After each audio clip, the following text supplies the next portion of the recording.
सुप्रभात बच्चों। आज हम प्रगतिवाद के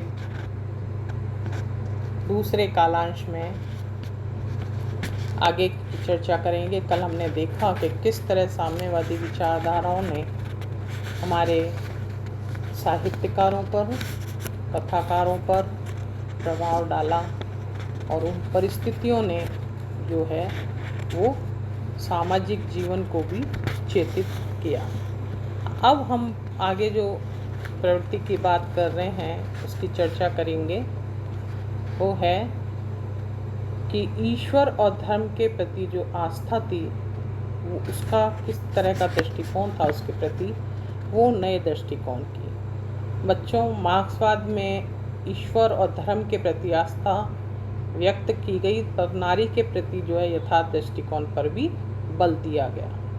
प्रगतिवाद साम्यवाद का पोषक है और पूंजीवाद का शत्रु है।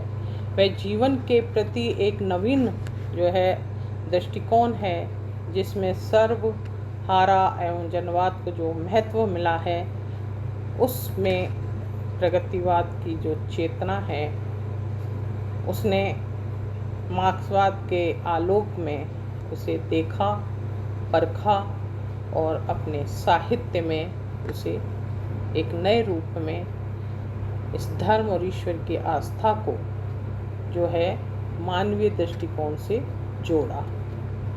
आगे हम बात करें समाज का जो नव निर्माण की प्रेरणा जो है इस प्रगतिवाद में मिली।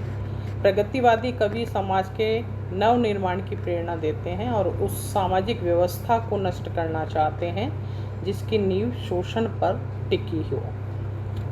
एक कवि ने कहा भी है कि हो यह समाज चीथड़े चीथड़े, हो यह समाज चीथड़े चीथड़े, शोषण पर जिसकी नींव पड़ी, शोषण पर जिसकी नींव पड़ी।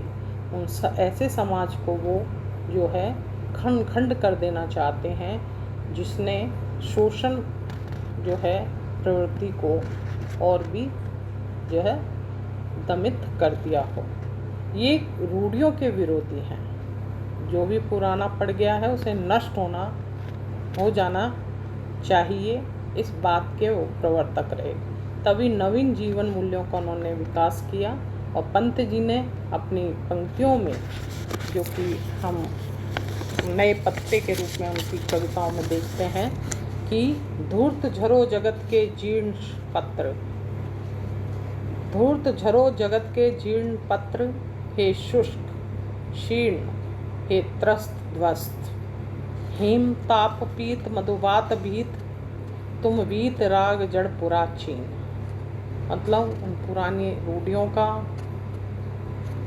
पुराने सूखे पत्तों का वो झड़ जाना, पुरानी रूढ़ियों का मिट जाना, नई रूढ़ी प्रवृत्तियों को जन्म देना, इन सब के प्रवर्तक रहे। और इन्होंने इस कविता के माध्यम से भी जो है समाज को इस ओर चेतित किया। वे चाहते थे कि फिर से नवलता और नूतनता का विकास हो और उसका उन्होंने आह्वान भी किया।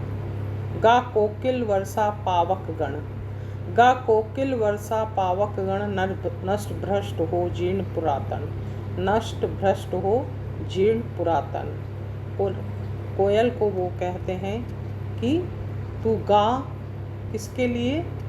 जो नए कण, नए पत्ते, नई प्रवृत्तियाँ जन्म ले रही है उसके लिए, और जो जीर्ण शीर्ण जो रूढ़ियाँ हैं जिसका आज के समाज में कोई महत्व नहीं है, उनको नष्ट भ्रष्ट हो जाना चाहिए। इस तरह वो जो है अपनी कविता के माध्यम से इस बात को कहते हैं।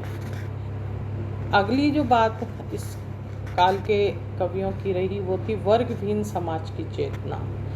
जो समाज है उसको वर्ग विहीन बनाने की बात उन्होंने कही, क्योंकि प्रगतिवादी कवि चाहते हैं कि एक ऐसे समाज का निर्माण हो जहाँ वर्ग का भेद ना हो। वे समतामूलक समाज की स्थापना करना चाहते थे। धर्म, जाति, ऊंच नीच का वर्गभेद समाप्त होने पर ही ऐसे समाज का निर्माण करना चाहते थे कि जिससे ये सारी प्रवृत्तियाँ जो कि ऊंच नीच की हैं, जो रंग भेद किए हैं, जो जाति भेद की हैं, जो धर्म भेद की हैं, इन सबको समाप्त कर देना चाहते थे।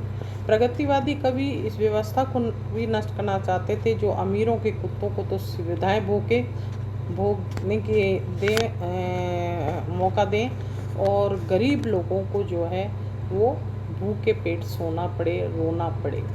ऐसे लोगों की वो भर्त्सना करते थे।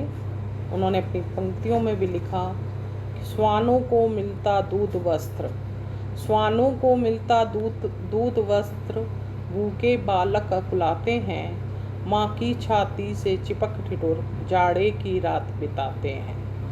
ये पंक्तियाँ दिनकर जी ने जो है अपने काव्य में दी हैं। अगली जो बात कही वो थी सामाजिक विषमता।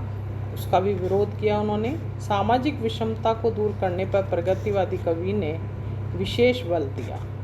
निराला पूंजीपतियों को समाज का शोषक बताते हुए अपनी कविता कुरमुक्ता में प्रतीकों के माध्यम से कहते हैं कि अबे सुन बे गुलाब, भूल मत जो पाई खुशबू रंगो आव, खून चूसा खाद का तूने अशिष्ट, डाल पर इतरा रहा है कैपिटलिस्ट। इस तरह वे पूंजीवादी समाज को जो है पूरी भर्त्सना करते हुए उनको विरोध करते हैं। प्रगतिवादी कवियों ने किसान, मजदूर और अन्य मध्यवर्गीय लोगों की सामाजिक स्थिति का चित्रण किया और उनके प्रति अपनी सहानुभूति व्यक्त की है। कैसी विडंबना है, जो श्रमिक कारखानों में सारी वस्तुओं का निर्माण कर रहे थे वे ही इसका उपभोग करने से वंचित थे। उन्होंने कहा, ओ मजदूर तू ही सब चीज़ों का करता, तू ही सब चीज़ों का करता, तू ही सब चीज़ों से दूर, तू ही सब चीज़ों से दूर। इस तरह वो जो है इस सामाजिक विषमता का जो है विरोध हमें प्रगतिवादी युग में दिखाई देता है। बच्चों, ये हमारा आज का, आगे हम जो है अन्य अगले सत्र में जो आगे की चर्चा करेंगे। धन्यवाद।